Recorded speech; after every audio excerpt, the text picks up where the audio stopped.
saya Inggar Desalt. Hari ini Desalt ada main di sebuah acara pameran batu. Dan saya pengen ngintip-ngintip nih acara pameran batunya kayak gimana. Kita ikutin yuk, kita kesana yuk, yuk.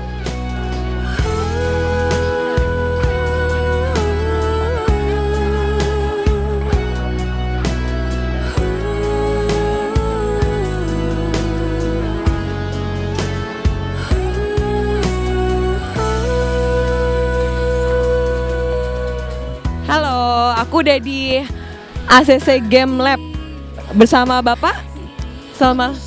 Halo. Pak Agus namanya. Boleh cerita sedikit nggak Pak tentang lab Bapak? Ya, oke. Jadi ACC Game Lab ini adalah salah satu laboratorium batu mulia yang arahnya adalah untuk melayani masyarakat pecinta batu mulia di Indonesia untuk memastikan batunya itu benar-benar batu beneran atau batu hanya imitasi atau sintetik gitu. Jadi kewajiban kami adalah memberikan informasi berdasarkan penelitian di laboratorium untuk memberikan kepastian kepada masyarakat ini batu beneran atau tidak, seperti itu. Setelah diteliti mungkin abis itu keluar sertifikat mungkin? Ya, betul, jadi kita ada sertifikasi. Jadi itu nanti yang dipakai oleh masyarakat yang menggunakan jasa kami siapapun untuk memberikan informasi itu kepada pihak-pihak yang berkepentingan bahwa ini batunya sudah dites dalam laboratorium. Oke, jadi ini adalah instrumen laboratorium yang biasa kita pakai portable untuk di pameran-pameran seperti ini karena kita ada laboratorium besar yang ada di Jakarta di kantor, sedangkan yang untuk portable kita bawa ke sana kemari kalau ada pameran itu seperti ini, paling tidak sudah mewakili beberapa alat yang akan kita pakai. Ini alat pengukur kekerasan kalau mau dilihat ya. Nah, ini alat pengukur kekerasan. Jadi nanti batu akan kita ukur kekerasannya seperti ini. Mungkin kita tombol di sini. Nanti dia akan mengindikasikan kekerasan tertentu. Berarti batu ini kekerasannya skala berapa? Karena kita punya skala 1 sampai 10. Semakin tinggi biasanya semakin mahal biasanya umumnya karena kekerasan paling tinggi masih dipunyai oleh diamond dengan kekerasan sempurna 10 ya. Jadi kalau kita bisa lihat diamond ada di sini, ada di setelah merah ya paling atas ya. Misalkan kita tombol ini kekerasan batu saya ternyata naiknya hanya sedikit, nah itu kan naik ya. Tuh. Jadi kekerasannya nggak begitu kerasanya 1/4 lah paling tidak ini kekerasannya ya. Ya kemudian setelah kekerasan nanti kita punya lagi namanya timbangan massa jenis yang sebelah sana ya, timbangan massa jenis yang sebelah situ. Ini timbangan di luar 24 karat, ini karat ya, 24 karat.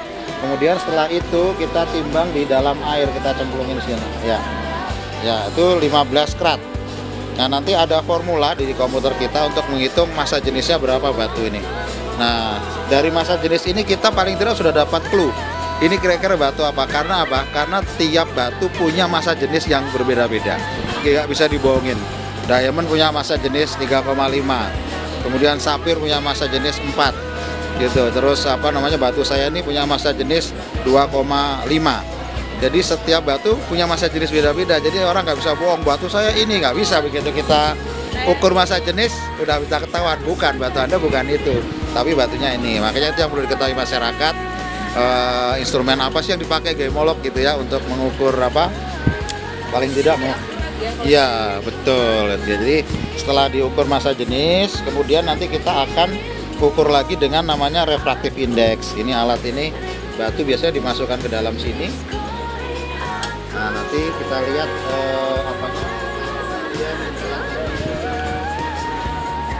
kalau memang nggak bisa membaca, coba silakan Mbak. Nah itu semacam ada meterannya, indikator di dalam. Ini juga indikator, jadi kita punya tadi timbangan, kita punya indikator refractive index. Nah setelah itu kita bisa simpulkan sudah dari sini kira-kira batu ini batu apa gitu. Karena yang dua ini nggak bisa ditipu nih untuk bedakan batu. Kalau dia sudah ngomong ini batu sapir ya sapir, nggak bisa bilang batu lain gitu dari dua alat ini gitu ya. Nah kemudian kita perlu terakhir mikroskop. Ini untuk menentukan apakah kita sudah tahu jenis batunya, tapi kita mau menentukan apakah ini memang asli dari alamnya warna coklat seperti ini, atau ini diwarnain, atau ini ada bisa diwarnain atau dibakar. Dibakar bisa berubah jadi coklat juga. Nah, ini ngelihatnya dengan mikroskop. Ya, kita akan lihat dengan ini, oh ternyata batu ini natural, alam, tidak ada pewarnaan, itu harganya akan beda dengan batu yang ternyata dibuat warnanya seperti itu.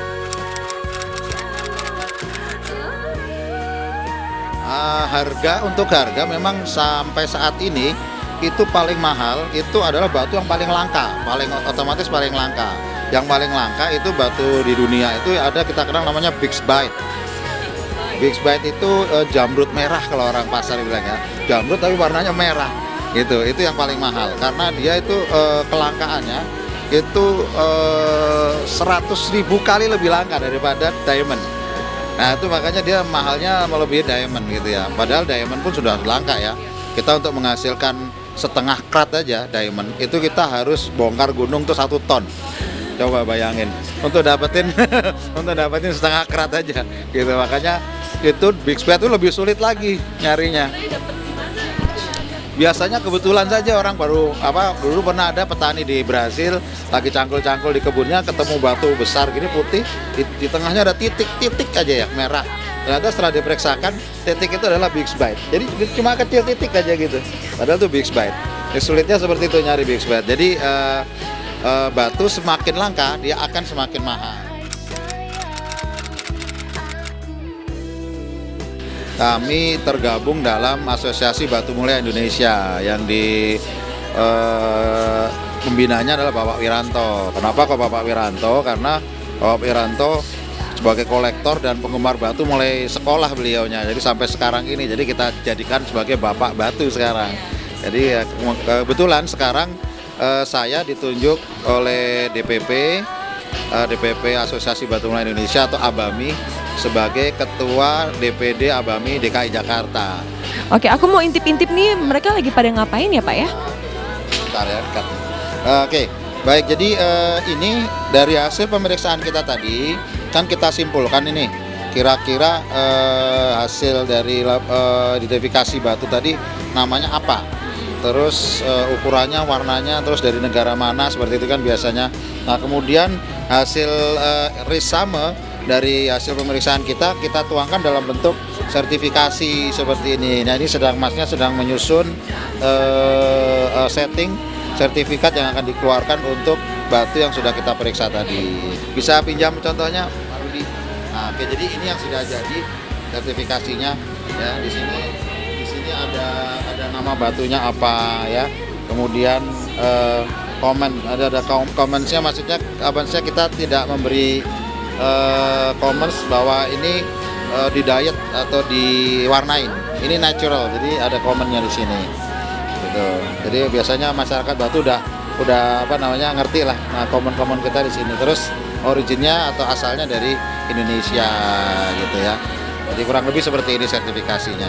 Saya doakan semoga batu akan tren terus sampai lama ya pokoknya ya. Amin. Dan jangan lupa sebelum beli batu jangan lupa ke laboratorium dulu untuk periksakan ya, pastikan. Oke. Terima kasih Bapak.